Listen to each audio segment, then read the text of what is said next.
Hi అండి. Welcome back to our channel Sanas కుకాలజీ. ఈరోజు మన రెసిపీ వచ్చేసి ఇన్స్టెంట్‌గా చేసుకునే గుంత పొంగనాలండి. ఈరోజైతే నేను ఈ గుంత పొంగనాల్ని పచ్చి బఠానీ యూజ్ చేసుకొనైతే అప్పటికప్పుడు చేస్తున్నానండి. ఈ సీజన్‌లో మనకు ఫ్రెష్ బఠానీ అనేటివి చాలా ఈజీగా దొరుకుతూ ఉంటాయండి. మనం ఫ్రెష్ బఠానీ యూజ్ చేసుకొని చాలా మంచి మంచి రెసిపీస్ చేసుకోవచ్చండి. గుంత పొంగనాలు, ఇడ్లీ, దోస ఇలాంటివి. పచ్చి బఠానీ తినని వాళ్ళ కోసం మీరు ఈ విధంగా గుంత పొంగనాలైనా, ఇడ్లీ అయినా, దోస అయినా ఏదైనా చేసుకోవచ్చండి. నేనైతే చూడండి పచ్చి బఠానీ యూజ్ చేసుకొని ఈ విధంగా ఇన్స్టెంట్ గుంత పొంగనాలనైతే ప్రిపేర్ చేస్తున్నాను. పదండి ఇప్పుడు వీటిని ఎలా ప్రిపేర్ చేయాలో ఈ వీడియోలో అయితే చూసేద్దాము.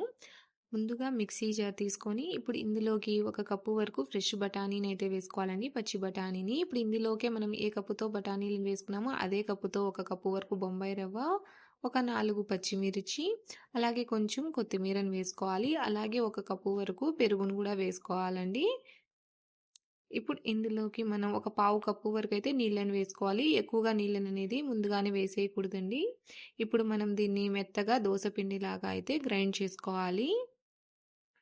చూడండి ఈ విధంగా మెత్తగా ఉండాలండి. చూడండి ఈ విధంగా మెత్తగా గ్రైండ్ చేసుకోవాలి. ఇప్పుడు ఈ గ్రైండ్ చేసుకున్న బ్యాటర్ని మనం బౌల్లోకి వేసేసుకుందాము. ఇప్పుడు మనం దీనిపైన మూత పెట్టేసి పిండిని మనం కనీసం 10 నుంచి 15 నిమిషాల పాటు నాననివ్వాలి.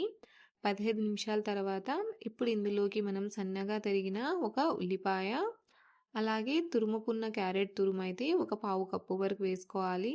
అలాగే ఇప్పుడు ఇందులోకి రుచికి సరిపడా ఉప్పును కూడా వేసేసుకుందాం. ఇప్పుడు వీటన్నిటిని మనం బాగా కలుపుకోవాలండి. మీరు కావాలంటే దీంట్లో ఇంకా బీన్స్ యాడ్ చేసుకోవచ్చు. టమోటా, పన్నీరు, క్యాప్సికమ్ కూడా అయితే మీరు దీంట్లో యాడ్ చేసుకోవచ్చండి. ఈ విధంగా ఒకసారి బాగా కలిపేసుకోవాలండి. పిండి కన్సిస్టెన్సీ చూడండి ఈ విధంగా ఉండాలి. ఇప్పుడు ఇందులోకి మనం ఒక చిటికెడు వంట సోడా అండి, అదే బేకింగ్ సోడాను కూడా వేసుకోవాలి. ఇప్పుడు దీన్ని ఇంకొకసారి బాగా బీట్ చేసుకుంటూ కలుపుకోవాలండి. 1 నిమిషం పాటు కలుపుకోవాలి. చూడండి కన్సిస్టెన్సీ అయితే ఈ విధంగా ఉండాలండి. ఈ విధంగా కలుపుకొని ఇప్పుడు దీన్ని పక్కన పెట్టేసుకుందాం.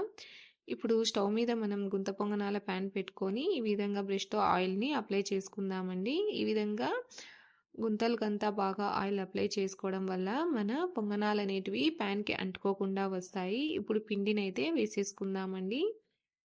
చూడండి ఈ విధంగా అన్నిట్లో కూడా మనం పిండిని వేసేసుకున్నాక ఇప్పుడు మనం దీనిపైన అయితే మూత పెట్టుకోవాలండి. మూత పెట్టుకొని వీటిని మీడియం ఫ్లేమ్లోనే ఒక 3 నుంచి 4 నిమిషాల పాటు మనం అయితే వీటిని కాల్చుకోవాలి. ఎప్పుడు కూడా గుంత పొంగనాల్ని మీడియం ఫ్లేమ్ పెట్టుకొని చేసుకోవాలండి.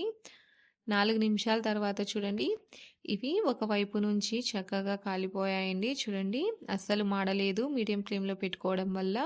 ఈ విధంగా మీడియం ఫ్లేమ్లో పెట్టుకొని కాల్చుకోవాలండి ఎప్పుడు కూడా గుంత పొంగనాల్ని. ఇంకా మన దగ్గర టైం ఉంటే లో ఫ్లేమ్లోనైనా పెట్టుకొని చేసుకోవచ్చు. అన్నిటినీ ఈ విధంగా ఫ్లిప్ చేసుకున్నాక ఇంకొక వైపు నుంచి కూడా ఒక 2 నిమిషాల పాటు కాల్చుకోవాలండి. 2 నిమిషాల తర్వాత చూడండి ఇవి ఇంకొక వైపు నుంచి కూడా చక్కగా కాలిపోయాయండి. ఇప్పుడు వీటిని మనం తీసేసుకుందామండి.